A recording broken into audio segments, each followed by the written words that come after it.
Hello, hello, everyone. Welcome back. How's everybody doing today? Can you see me? Am I there too? Hi, everybody. Welcome back. It's episode 2. Episode 2. We are so excited. And I'm so sorry, guys. Kate is not joining us today. So you have me, and I think I'm pretty okay. So We get the A team. We got the A team today. Awesome. Who do we have here with us so far? We got lots of people so far. Hey, John. Hey, Kayla. Hey, Mike. How is everybody doing today? It's a beautiful day in Denver. We do have some wildfires just west of us, which is a little scary because it hasn't rained. It's been a beautiful day every day for the last month. So there comes a point in time where I'm like, man, I gotta stop thinking that all these days are so beautiful. I could use a little rain. But yeah, how about you, David? How are things going? Things are okay. I'm up in Vancouver, Canada. My really exciting news for the day is that we're going through a little bit of a heat wave. It's been in the 30s and Celsius 30s here, which is, I don't know what that is in Fahrenheit, like 4,000 degrees. It's really hot. And my air conditioning has been broken, but it got fixed this morning. Otherwise, you'd have sweaty David. Oh man, that is non-sweaty David is a is a much better thing. Trust me. Is having air conditioning one of the 56 values? Because I feel like it should be. It's the 57th value, and that's for me. Yeah, that's absolutely. Awesome. Everybody chime into the chat. Tell us where you're from, how you doing, and I don't know, ask us some questions. What do you guys have to say? Awesome. So we're gonna jump in. We only have a very limited amount of time, so we don't want to waste any of that. So David, tell us a little bit more about these values. How are we positioning anything, and how can we use these values in our strategy? Yeah, absolutely. It turns out that it's a really very simple process. We've done a bunch of research about this over the last 5 years and built this amazing database. And here's what we found out. Human beings, and this isn't me, there's scientists from all different disciplines will agree with this. Human beings are hardwired to chase the things that we care about, the things that we value. And there's only 56 things of these things, 56 values, 56 things that human beings can chase. So if you just know which ones your target audience all agrees on, here's the 2 or 3 they all agree on. Of all 56, there's 2 or 3 or 4 that your target audience agrees on, then all you've got to do as a marketer is connect the dots between what they're chasing, what they want, what they value, and what you've got.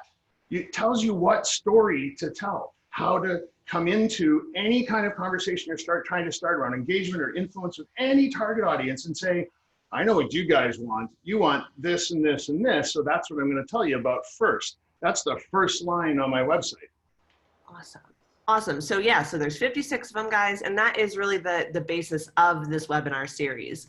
So once a month, we're going over one of these values, and we're going to tell you how you can really base your strategy on that for your marketing, how you can get your customers to care about what you're selling based on those values. Yeah. And so David, what is today's value? Well, before we go there, I mean, burning question we had from last time was, how do you find out what your values are for your target audience? So let's you're right. So here's what you need to do. There's 3 ways to do this. The very first way, the simplest way, the free way, is to just ask them. Kind of seems like common sense. But here's what we do with our customers today. We do surveys and we do chats and we do video things like this. And we say to them, how old are you?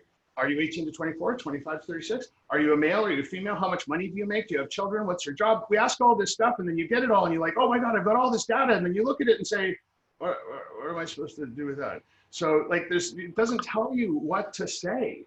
So instead, just say to them, hey, what's on your mind? What are you worried about? What are you thinking about first thing in the morning? And what do you think about last thing at night before you go to bed? And see, over time, you're going to start to see patterns. People will talk about the same things. These Zoom meetings we're all having, everybody starts by telling each other what's on their mind right now. It's an amazing moment in history to be able to actually understand what people care about, because it's the first thing they say. My kids are making me nuts. I miss my friends from the office. That's about family, and that's about friends. Those are the things those people care about. So talk to them about your product or service around those things, and they'll be like, whoa, there's people understand me. This is amazing. So the first way to do this is to just ask them. And I put something on up online for you to help you. If you go to valuegraphics.online/global, there's a list of all 56 values. And these are rank ordered as they are in order of importance for the entire world. And this is the list that we are picking our way through. So last episode was family. Today is relationships. Woo, relationships. This is going to be a good one.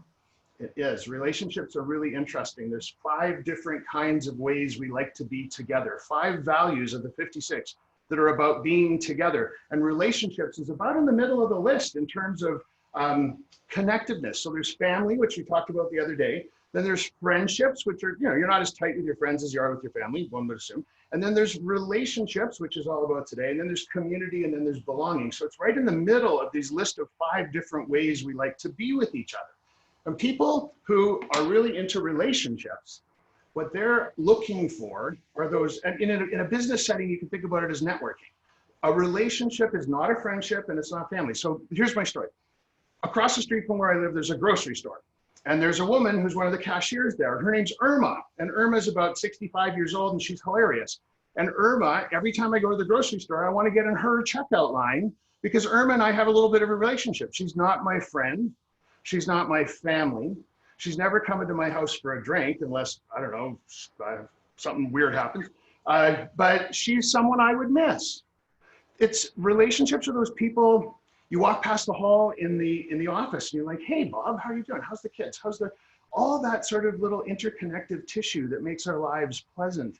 And you know who's missing this right now? We did a giant study, which people can download at valuegraphics.com, about the mid-level managers, the team leaders who are working from home right now. They've made their careers by how well they can network, and they're missing it like crazy. Zoom chats do not replace networking. So anyway, there we are. It's all about relationships. It's the second most important value worldwide after family. It's number 3 in the USA. USA, number 1 is belonging, which is a whole other story. We'll talk about that a whole other day. But relationships. So there are people out there who make all their decisions. They're chasing all day long.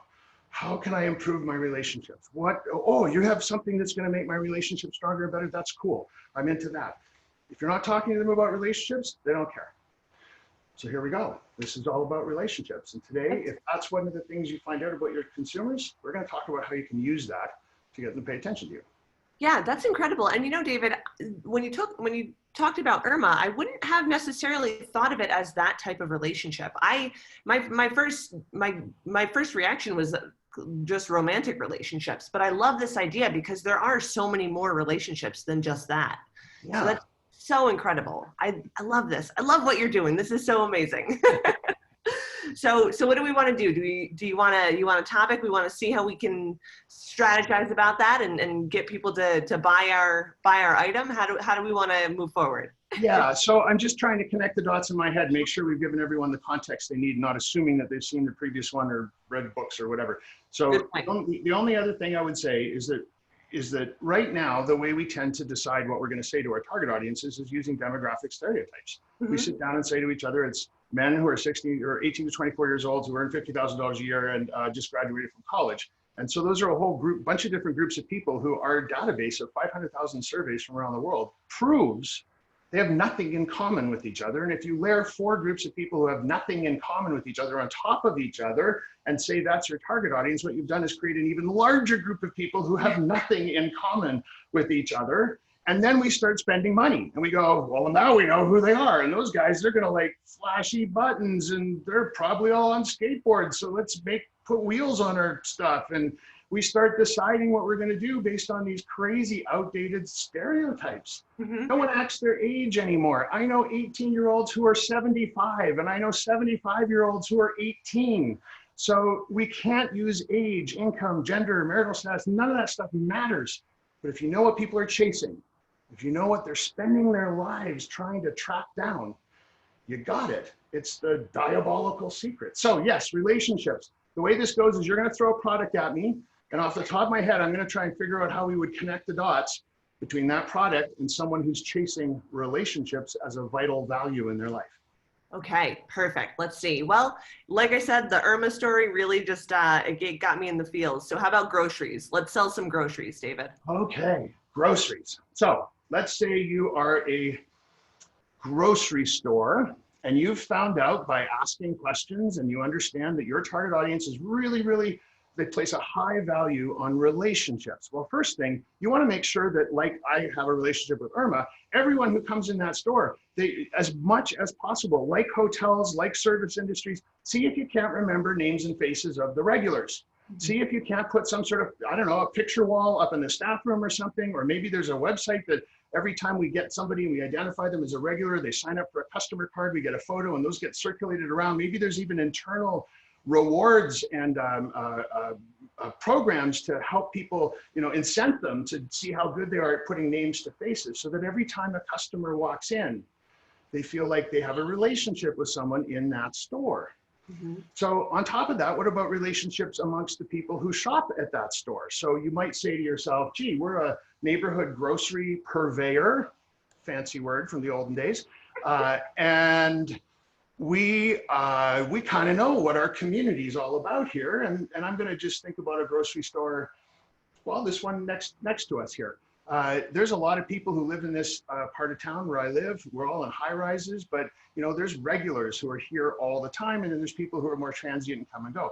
So once you've been identified as a regular by this grocery store so that they can do the facial recognition thing with you as you walk in, why not invite your regulars to some events at the store after hours? Like, have them come over and just say hi, meet each other, help them form some connections with each other, help them form some more connections with your brand and your staff, and invite them. I mean, you're a grocery store, you're full of hors d'oeuvres. Like, just put platters of cheese and crackers out. And if you're in the United States, you sell wine. You can't get wine at grocery stores up here, but down there, you guys can have wine and cheese and crackers at the grocery store. Why not try and form some relationships that way? There's 2 ideas. You got one? That's great. Why not? These days, anything that has anything to do with wine it's like a surefire winner. Awesome. Cool. What do you guys think? What do you guys think about all that? I love, we have the chat is nice and busy right now. So it's awesome. Let's see. Paula says, no wine at the grocery stores in Canada. I know, it's like a third world country up here sometimes. I'll be honest, in a lot of states, actually, there's no wine in the grocery stores either. In New York, they don't have it. I wish they did. Katie's telling me that some Save-On Foods have some wine. So I guess it's maybe just the grocery stores near me. And maybe it's because they know I live in the neighborhood and it would be a really bad idea for me to have easy access to wine like that. Maybe, okay, so I got to retract all of that stuff about Canada, third world countries, and no wine availability, because I'm being called out here. Awesome. Well, I think we are just about at the end of our time. Wow. David, thank you so much. This is always such a pleasure, and we are really looking forward to the next one. And you guys, let us know. What do you think? Is there anything we could do differently, better? Give us your feedback. We love it all. Join our Slack and join us next week for office hours. I'll be going over our open forum Q&A. I can't wait to see you there. And David, thank you again. This is so having me over. It's so fun. Yeah, it's amazing. And we love having you, and we can't wait to continue this. So thanks so much, and have a great rest of your week. Thanks, Bye, guys. everybody. Bye. Bye.